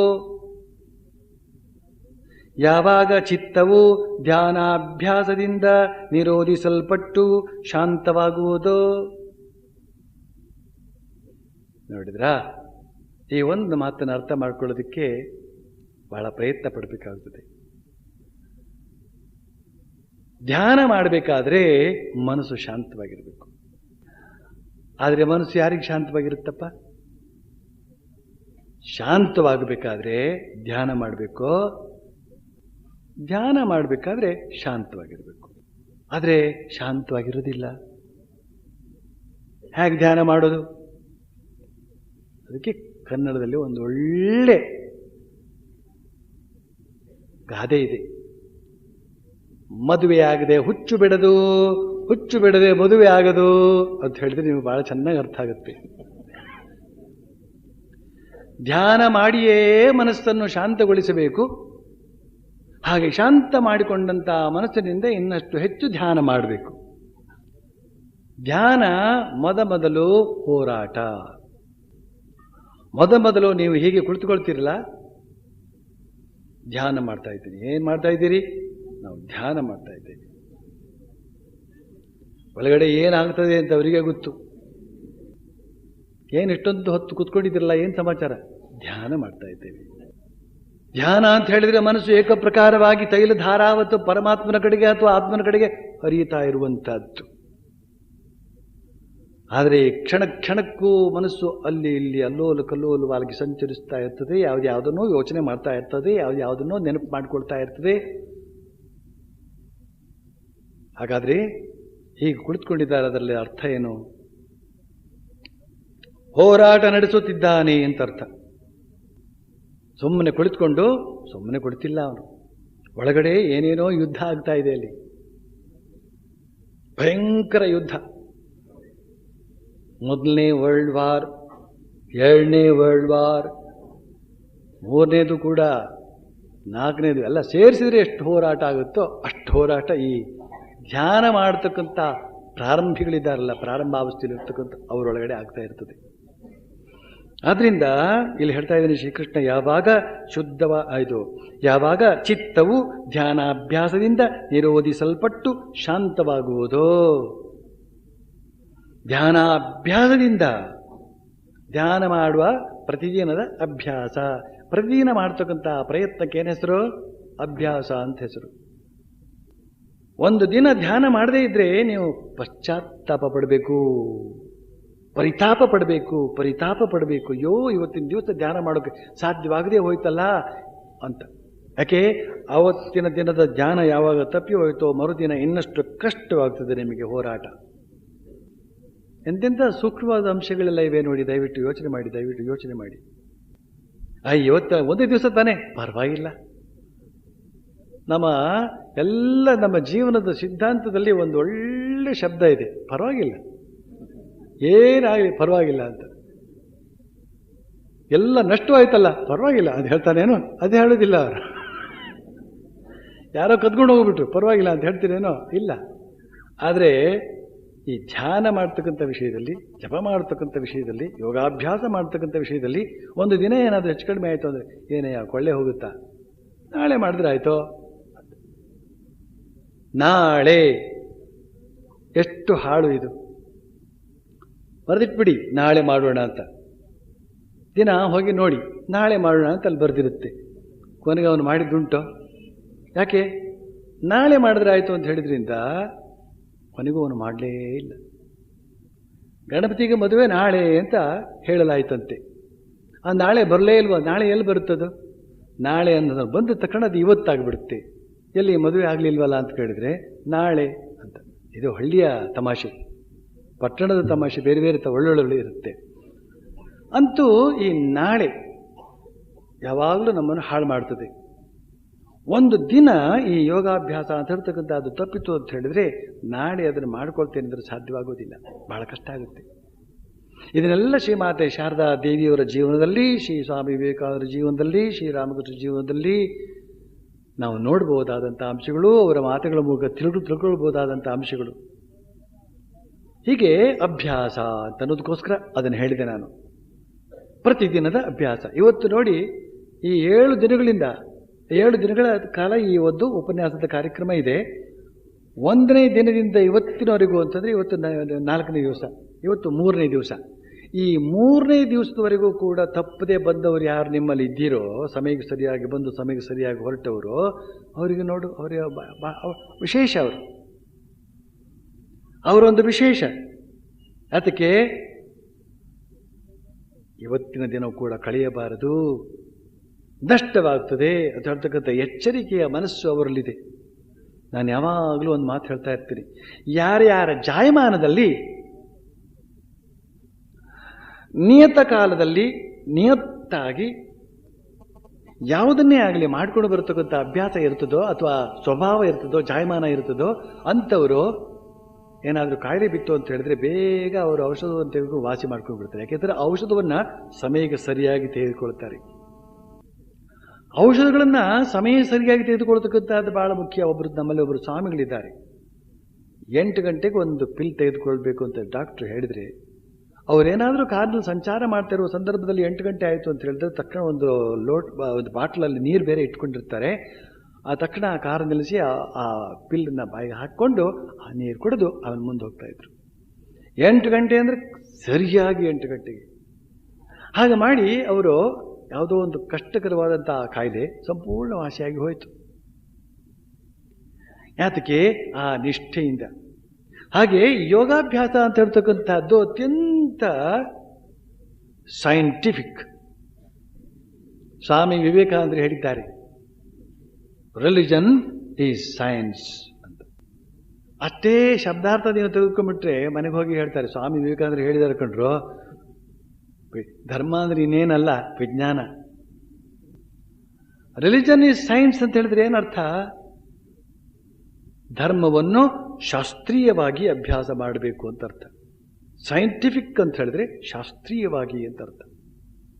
ಶಿಸ್ತುಬದ್ಧವಾಗಿ ಕ್ರಮವರಿತು ಅದನ್ನು ಅಭ್ಯಾಸ ಮಾಡಿಕೊಂಡು ಬರಬೇಕು ಅಂತ ಅರ್ಥ.